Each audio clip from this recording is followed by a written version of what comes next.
Hello students, biology में आपका स्वागत है। मानव पाचन तंत्र 22वां चैप्टर हमारा चल रहा था, उसी का थर्ड पार्ट आज हम लेकर आए हैं। इसमें आज हम पढ़ेंगे मानव दांत की संरचना, स्ट्रक्चर ऑफ ह्यूमन टीथ। लेकिन उससे पहले कुछ स्टूडेंट्स की प्रॉब्लम थी कि उन्हें लास्ट वीडियो जो हमारी सेकंड पार्ट थी उसमें हमने बच्चे में डेंटल फॉर्मूला और वेस्ट में डेंटल फॉर्मूला बताया था, जो समझ में यानी कंफ्यूजन रहा उनके लिए, तो उसको क्लियर कर लेते हैं। पहले बच्चों में एवेस्ट अवस्था जिसे अपन कह रहे हैं, मिल्क टीथ होते हैं, जिसे हम दंत सूत्र की बात करें तो आई इंसाइजर 2/2, कैनाइन 1/1, प्रीमोलर 0/0, मोलर 2/2। अर्थात यहाँ पर ये जो चीज जो समझ में नहीं आई थी उसको मैं क्लियर कर देता हूँ कि ये 20 कैसे आया। ये 20 इस तरह से आ रहा है कि यहाँ पर अगर हम आधे जबड़े की बात करें तो ऊपर का जो पोर्शन है उसमें 2, एक 3 और 2 5, कुल मिला के 5 दांत होते हैं। इसी तरह निचले भाग में भी 2, 3 और 2 5, कुल मिला के 5 दांत नीचे वाले हिस्से में और 5 ऊपर वाले जबड़े में। दोनों को मल्टीप्लाई करेंगे तो यहाँ पर 10 दांत ऊपर की ओर, 10 नीचे की ओर, कुल मिला के 20 दांत होते हैं। तो ये बच्चों के अंदर दंत सूत्र होता है, जिसे हम डेंटल फॉर्मूला इन चाइल्ड्स एवेस्ट अवस्था में। और ये दांत मिल्क टीथ होते हैं, यानी अस्थायी दांत होते हैं, टेम्परेरी दांत, जो एक अवस्था के बाद गिर जाते हैं। नेक्स्ट वयस्क अवस्था में दंत सूत्र, जिसे परमानेंट टीथ कहते हैं। और ये फॉर्मूला जो आपके सामने है यहाँ, I 2/2, C 1/1, PM 2/2, M 3/3 equal की बात करें हम यहाँ पर, तो ऊपर वाले हिस्से में आधे जबड़े में 8 दांत हो रहे हैं। 2, 3, 4, 5 और 3, 8। इसी तरह नीचे वाले हिस्से में भी 8। टोटल मिलाकर ऊपर 8 नीचे 8, दोनों को मल्टीप्लाई करेंगे तो कुल जबड़े में ऊपर वाले हिस्से में 16, नीचे वाले में भी 16, कुल मिला के 32 यानी 32 दांत होते हैं। तो ये परमानेंट टीथ जो कि वयस्कों में होते हैं, ये डेंटल फॉर्मूला आ जाता है। तो इस प्रकार ये चीज जो है आप समझ में आ गई होगी कि किस तरह से इसको गणितीय रूप ना समझें, ये मात्र फॉर्मूला है जिसको अपन मान के चल रहे हैं। यहाँ ये नहीं है कि 10 का भाग 10 में दे रहे हैं। यहाँ 10 दांत ऊपर है, 10 नीचे हैं। यहाँ 16 ऊपर है, 16 नीचे हैं। फिर यहाँ से एक बात निकल कर आती है जो कि अंतिम 4 जो मोलर्स को हम अक्कल दांत कहते हैं। जो अंतिम 4 मोलर्स हैं, अंतिम 4 मोलर्स को अक्कल दांत कहते हैं। और ये अक्ल दांत विजडम टीथ कहलाते हैं। ठीक है, जो कि लगभग आपको बताया था कि 25 से लेकर 30 तक कभी भी आ सकते हैं। बच्चों में थर्ड मोलर और प्री मोलर अनुपस्थित होते हैं। यहाँ देखिए प्रीमोलर अनुपस्थित है और थर्ड मोलर यहाँ पर नहीं है।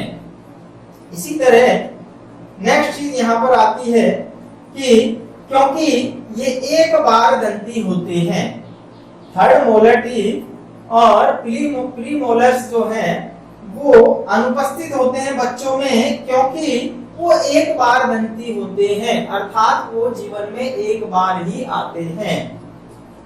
नेक्स्ट चीज है मांसाहारी प्राणियों में कैनाइन दांत अधिक विकसित होते हैं, जबकि शाकाहारी यानी हर्बीवोरस में इंसाइजर अधिक विकसित व कैनाइन अनुपस्थित होते हैं। जो शाकाहारी प्राणी होते हैं, खरगोश है, गिलहरी है, हाथी है, ऐसे प्राणियों में इंसाइजर दांत अधिक विकसित होते हैं और कैनाइन दांत अनुपस्थित होते हैं। इनकी जगह वहां खाली स्थान होता है जिसे डायस्टेमा कहते हैं, दंत अवकाश कहते हैं। खरगोश में, चूहे में, गिलहरी में ये दांत अनुपस्थित होते हैं, जबकि मांसाहारी प्राणियों में कैनाइन दांत अत्यधिक विकसित होते हैं। ये बात पिछली वीडियो में भी आपको बताई थी। इसी तरह से यहाँ से एक बात और आती है कि जो हाथी के अंदर मेल हाथी होता है उसमें दिखाने के जो दांत होते हैं, अपन कहते हैं दिखाने वाले जो दांत बड़े होते हैं टस्क सेल, वो इंसाइजर दांत होते हैं जो कि ऊपरी जबड़े वाले होते हैं, इंसाइजर टीथ, इंसाइजर। ठीक है, तो यहाँ ये चीज क्लियर होगी। नेक्स्ट हम बात करते हैं कि मानव दंत की संरचना क्या है। तो यहाँ से हमारा जो टॉपिक आज का था मानव दंत की संरचना, तो यहाँ हम डायग्राम से समझ सकते हैं कि मानव दांत की संरचना में मुख्यतः 3 भाग होते हैं। शीर्ष, जिसको हम शिखर कहते हैं, और ग्रीवा जो नेक होती है, नेक्स्ट है मूल, रूट। शिखर की जब हम बात करते हैं तो ये सबसे ऊपरी भाग होता है, जैसा कि यहाँ पर आपको नजर आ रहा है। शीर्ष भाग सबसे ऊपरी भाग है जो कि एनिमल से बना है। एनिमल, इसका इनेमल जिसको हम कहते हैं, सॉरी इनेमल शरीर का सबसे कठोरतम भाग होता है। इसका उद्गम एक्टोडर्मल होता है और यह दांतों को मजबूती प्रदान करता है। जब हम बात करते हैं ग्रीवा की, तो ग्रीवा वो भाग है जो मसूड़ों के द्वारा घिरा होता है, बंधा रहता है और शीर्ष और मूल को आपस में जोड़ता है। यानी शीर्ष और ग्रीवा के मध्य भाग को हम, शीर्ष और मूल के मध्य भाग को हम ग्रीवा कहते हैं, और ग्रीवा के नीचे की तरफ जो भाग है उसे हम मूल या रूट कहते हैं।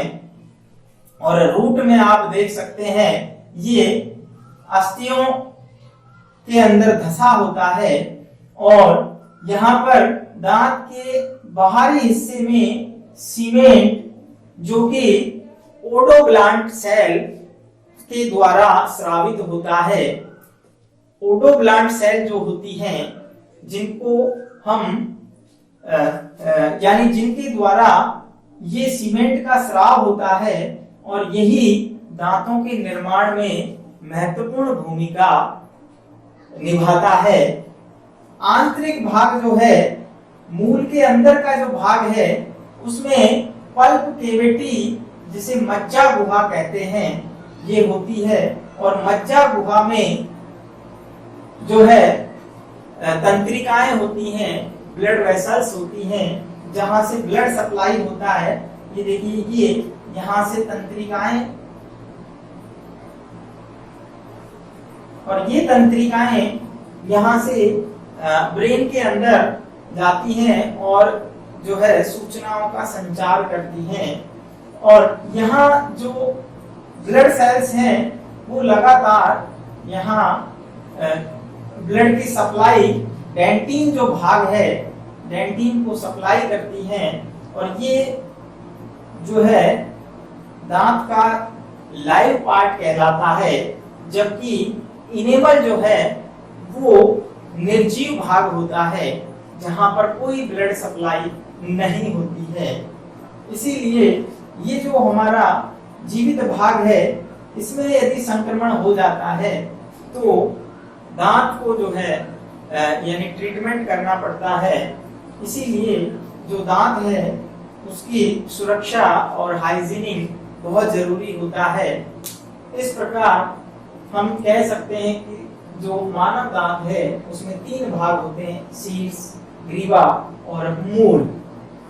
तो इस प्रकार आज हमने मानव पाचन तंत्र के पार्ट 3 में दांतों की संरचना और दंत सूत्र के बारे में देखा।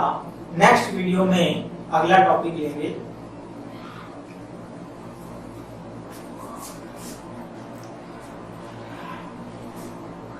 जो स्टूडेंट स्क्रीनशॉट लेना चाहें इसका स्क्रीनशॉट ले सकते हैं। साथ में मैं आपको बता दूं कि जिन बच्चों को प्रॉब्लम्स हैं मैं अपने फोन नंबर दे देता हूं, वो आप कॉल करके पूछ सकते हैं 9461137152। ये मेरे मोबाइल नंबर हैं और व्हाट्सएप नंबर भी हैं, तो इन पर आप कॉल करके कोई भी क्वेरी है वो पूछ सकते हैं।